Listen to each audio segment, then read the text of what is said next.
We're asked to find the volume of the composite figure. So remember, we have the formula, and we found it by splitting this into two shapes. So we have the green shape here, the blue shape here, and we found the dimensions of all of those. So I had to be very, very careful, particularly on the blue shape, because its dimensions had to be sort of calculated. We had to add these to make the height. We had to realize that this length is the same as this length, and then we actually had to subtract the 3 1/2 from the 7 1/4. So that's how we end up with all of these various measurements in here, these dimensions. And what we're working on in this part of the problem is just doing the calculations.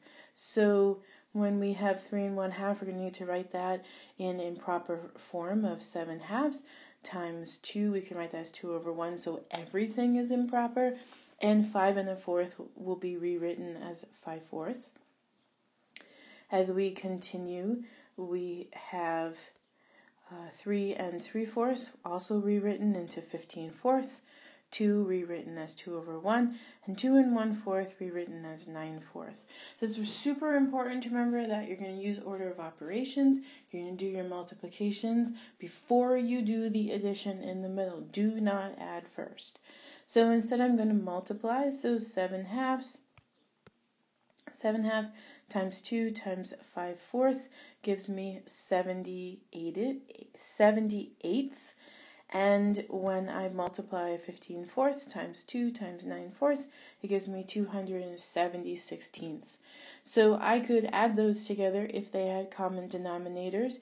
In this case, if I divide 270 and 16 both by 2, it gives me 135/8. And so now I have common denominators.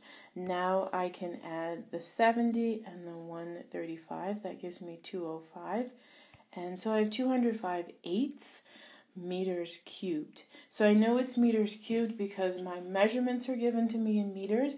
We're finding volume. So when we're finding the volume, our answer carries a unit in the cube, so a cubic meter in this case. If I wanted, I could rewrite 205/8 as 25 5/8. Depending on how I want to use it, that might be a more useful way to describe the measurement.